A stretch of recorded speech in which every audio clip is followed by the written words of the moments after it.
Assalamualaikum warahmatullahi wabarakatuh.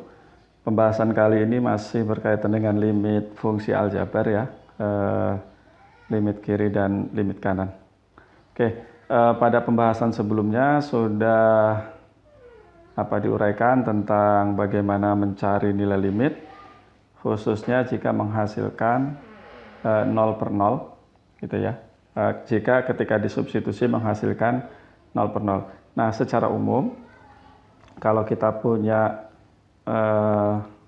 persoalan seperti ini, biasanya anggaplah fungsinya bentuknya pecahan gitu ya, seperti ini. Nah, ternyata ketika disubstitusi menghasilkan 0 per 0. Maka yang harus kita lakukan adalah mengubah bentuk ini sehingga nanti diperoleh seperti ini. Gitu. Ini misalnya PX gitu ya, ini GX. Lakukan seperti ini, tentu caranya dengan pemfaktoran atau dengan memanfaatkan sekawan seperti yang sudah dicontohkan. Nah, kembali lagi ke fungsi sebelumnya, fx sama dengan x pangkat 3 dikurangi 1 dibagi x kurangi 1. Nah, kalau kita perhatikan, limit fungsi ini dari arah sebelah kiri 1 berarti dari sini ya, berarti arah sini, fungsinya menuju ke 3 ya. Ini 1, 2, 3. Begitupun dari arah sebelah kanan 1, dia akan menuju ke 3 juga nih. Lihat menurun kalau dari sini. Kalau dari sebelah kiri dia naik, sehingga limit fungsi tersebut untuk x menuju 1 adalah 3. Nah, tetapi kalau kita lihat ini dari kiri maupun dari kanan, semuanya menuju ke 3. Nah, dalam hal ini, jika mendekati x-nya itu dari sebelah sini, mendekati satunya dari sebelah sini disebut limit kiri. Dan dalam hal ini kita tulis limit x menuju 1 dari sebelah kiri, ada tanda negatif di atas dari fungsi ini, itu sama dengan 3.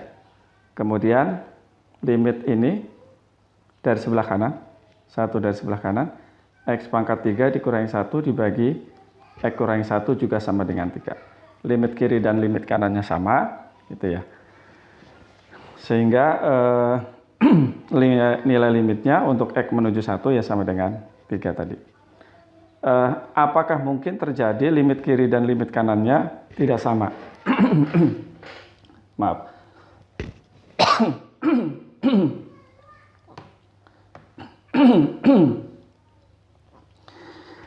Nah, itu sangat mungkin terjadi. Oleh karena itu kita bisa turunkan seperti ini teorema. Limit fx untuk x menuju a ada nilainya jika dan hanya jika, saya tulis double cut, limit fx untuk jika dan hanya jika limit kiri sama dengan limit kanan. Dalam hal ini tentu saja nilai limitnya itu ya salah satunya aja, limit kirinya atau limit kanannya. Nah, sebagai contoh, lihat soal di sini. Fx-nya sama dengan x kuadrat untuk x kurang dari 0, kurang dari atau sama dengan 0, sementara untuk x lebih dari 0, aturan fungsinya menjadi x plus 1. Bagaimana mencari limitnya? Nah, untuk persoalan seperti ini kita gunakan limit kiri dan limit kanan. Jadi kita perhatikan dulu limit kirinya.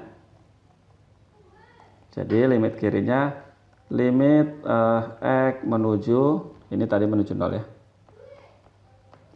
menuju 0 dari kiri. Menuju 0 dari kiri itu artinya 0 kurang sedikit. 0 kurang sedikit. Berarti kalau 0 kurang sedikit aturan fungsinya yang ini. Gitu ya.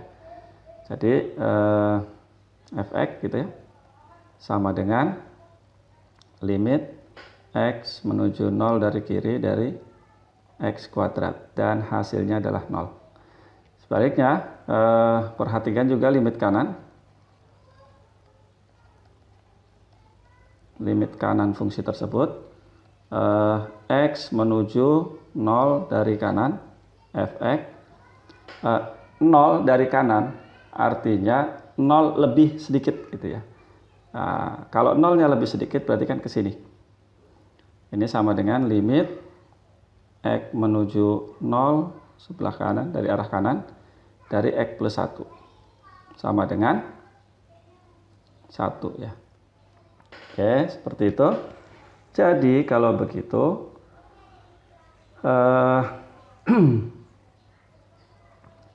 karena limit kiri dari fx ini tidak sama dengan limit kanannya, itu ya, maka limit x menuju 0 untuk fungsi tersebut tidak ada. Nah, seperti itu ya. Kita lanjutkan. Nah, bagaimana kalau soalnya seperti ini? Nah, bisa kita cek juga limit kiri dan limit kanan ya. Untuk yang bagian A nih, untuk yang bagian A kita perhatikan limit kirinya. Limit kirinya ya. X menuju 0 dari kiri untuk fx.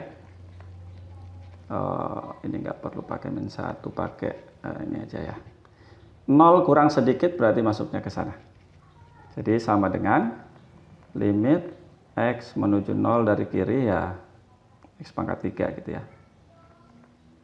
Dan hasilnya 0. Sementara untuk limit kanan sama dengan limit X menuju 0 dari kanan berarti masuknya ke sini.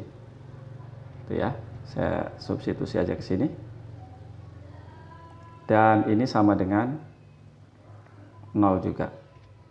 Oleh karena itu, karena limit kiri dan limit kanan sama, maka ini fx ya, untuk x menuju 0 ada nilainya dan sama dengan limit kiri atau limit kanannya. Gitu.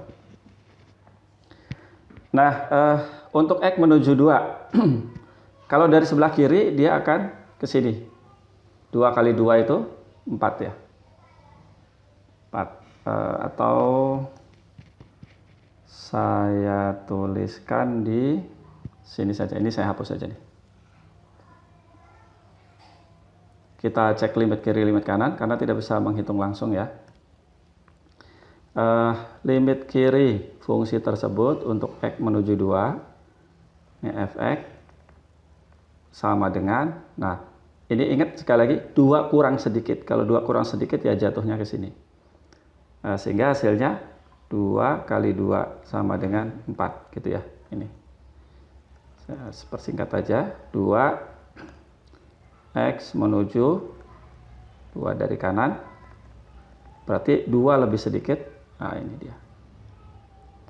Sehingga hasilnya 2 tambah 3 ya.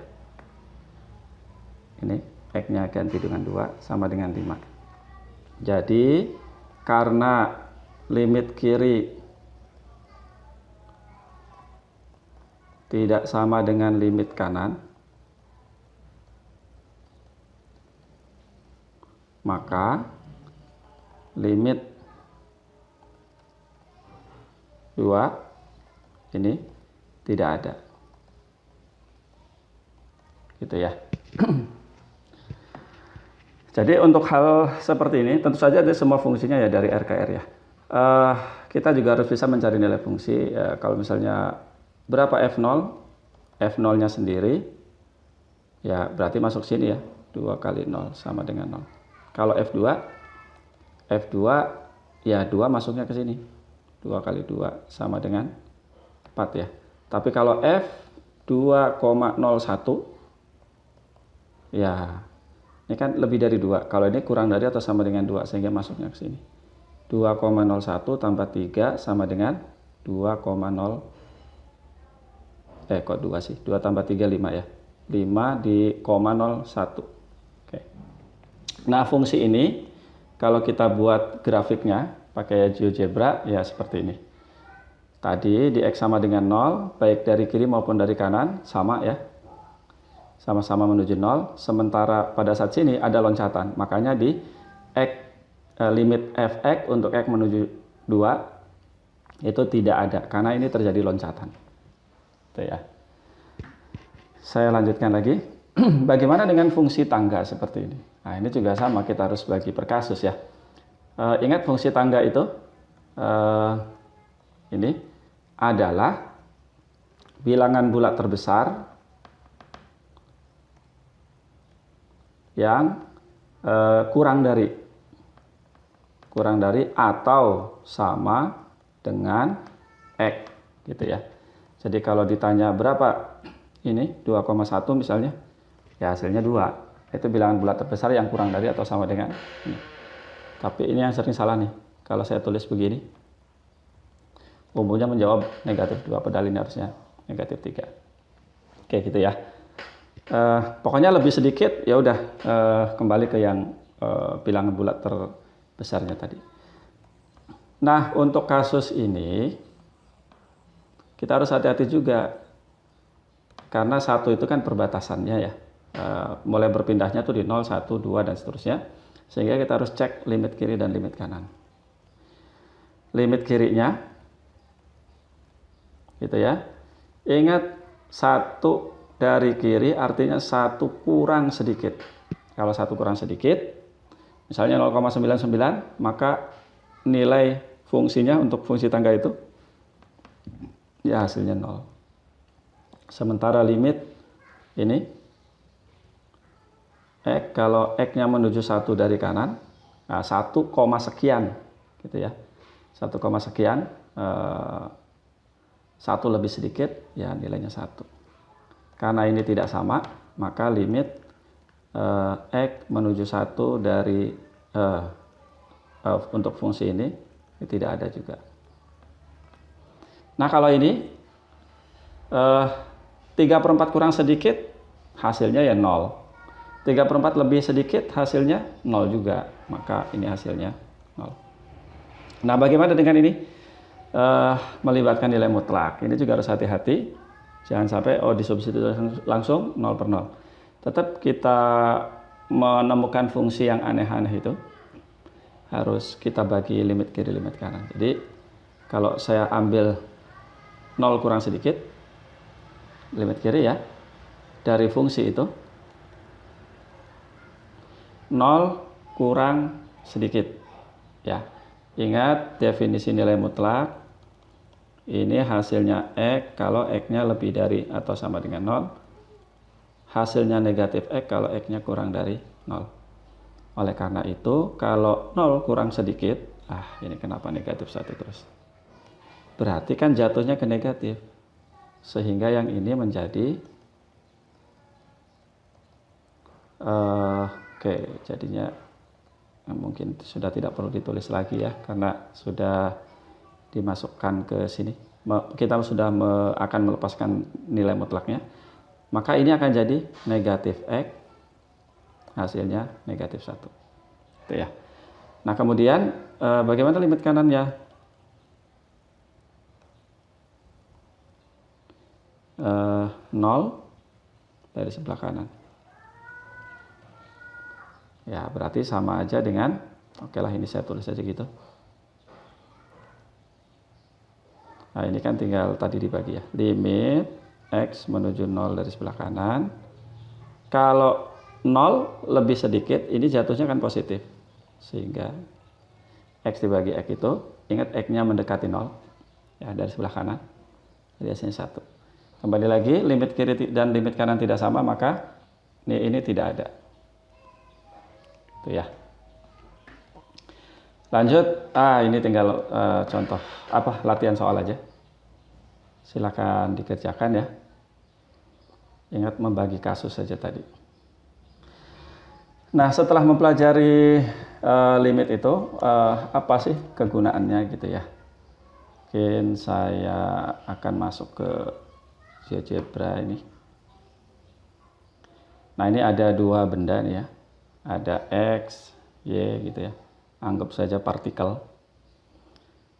X ini saya setting kecepatannya seperti yang ada di atas tuh, 2T ya.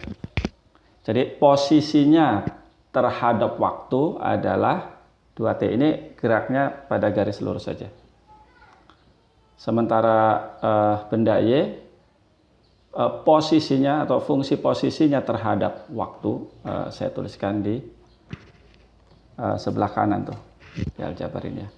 4, sini ada 2, absis itu hanya supaya dia bergerak di satu garis saja. Jadi yang berperan itu di sini. Ya. Oke, kalau saya simulasikan, lihat, perhatikan kecepatannya. Nah, itu saya kasih jejak. Nah, kalau X akan terus melaju sampai ketemu jarak 2 kali 10 ya 20, kalau satuannya meter ya. Saya ulangi lagi. Bagian ini ya tidak ditonton juga tidak apa-apa. Lihat. Dari jejaknya terlihat bahwa Y itu makin lambat ya, tapi maju posisinya. Kemudian balik lagi makin cepat. Kalau ini konstan gitu. Kalau kita menghitung kecepatan rata-rata, itu kan posisi akhir dikurangi posisi awal, dibagi waktu di posisi akhir itu dikurangi waktu di posisi awal. Pertanyaannya adalah, kalau itu kan kecepatan rata-rata, bagaimana kalau saya ingin tahu kecepatan benda X maupun Y itu di misalnya detik kedua, atau kalau T-nya dalam menit ya menit misalnya. Dalam hal ini anggap aja detik ya. Bagaimana caranya kalau saya ingin tahu kecepatan X dan Y itu pada T sama dengan 2 misalnya. Itu ya. Maka yang kita lakukan, perhatikan ini tadi. Saya kembali lagi ke sini. Posisinya untuk Y, benda Y tadi ya, setengah T kuadrat ditambah 5T gitu. Sementara untuk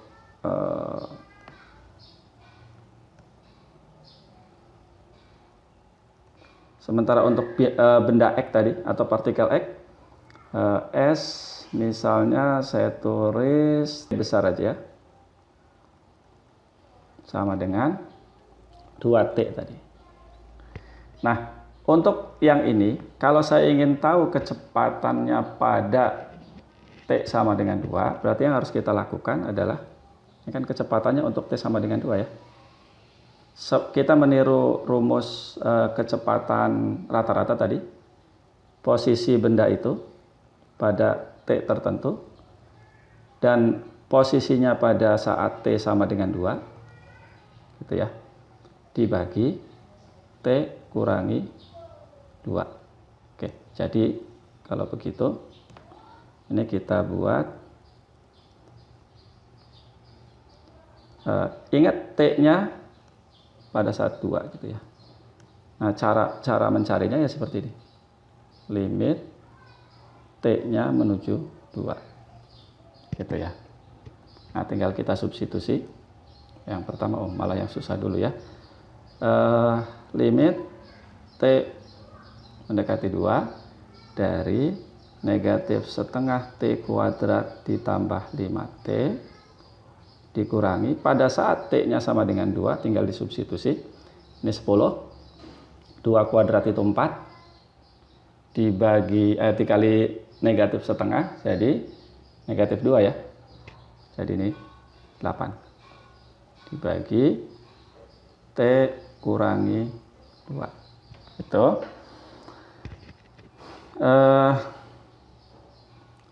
Oke, ya sebetulnya setelah itu ya tinggal aljabar biasa aja.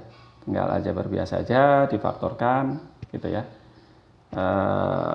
Setengah T-nya saya keluarkan aja gitu ya. Saya gini.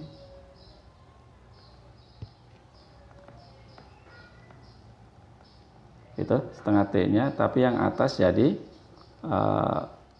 T kuadrat, gitu ya, dikurangi 5T, dikurangi 10T, gitu ya, ditambah 16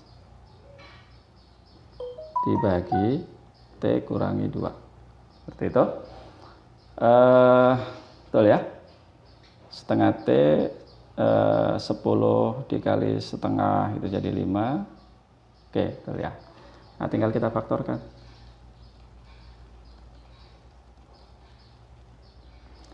Hasil kalinya 16, kalau dijumlah 10 kurangi 2 ya, T ditambah 8. Hasil kalinya 16 kalau dijumlahkan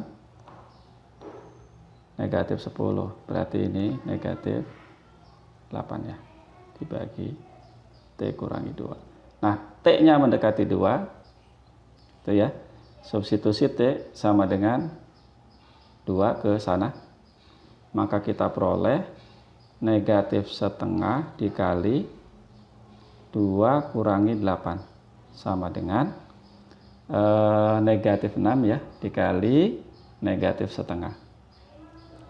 Jadi pada saat, kadang-kadang saya suka salah hitung ini, negatif 6 dikali negatif setengah, betul ya, 3. Jadi kecepatannya pada saat detik kedua adalah 3 satuan kecepatan ya. Kalau jaraknya itu dalam meter ya meter, per waktunya kalau detik ya detik. Oke, itu. Nah, kalau yang ini lebih mudah karena tinggal 2T kurangi, pada saat T-nya sama dengan 2 kan 4 ya, T kurangi 2 gitu, limit jangan buru-buru, sama dengan limit T mendekati 2 gitu. Nah, ini sama dengan 2, tinggal difaktorkan aja. Itu mungkin yang kemudian hari yang seperti itu namanya turunan. Kembali ke gerak benda atau partikel tadi, kalau dinyatakan hubungan antara waktu dan jarak, jadi sumbu Y-nya ini adalah jarak yang ditempuh, misalnya dalam meter ya. X-nya ini, sumbu X-nya adalah menyatakan waktu dalam detik misalnya. Maka yang benda Y ini atau partikel Y ini, hubungan antara waktu dan posisinya seperti ini. Nah, itu ya. Sampai tadi kembali lagi kan, kembali ke titik semula. Sementara yang partikel X ini, yang ini, sampai detik ke 10. Bisa digeser ke bawah. Nah, gitu ya. Sehingga kalau X-nya itu menyatakan waktu dalam detik, Y-nya itu adalah jarak dalam satuan meter, maka hasil yang tadi didapat itu, yang ini, benda Y, pada saat T sama dengan 2, kecepatannya adalah 3 meter per detik. Sementara benda X pada saat T sama dengan 2, kecepatannya 2 meter per detik. Oke, mungkin itu dulu.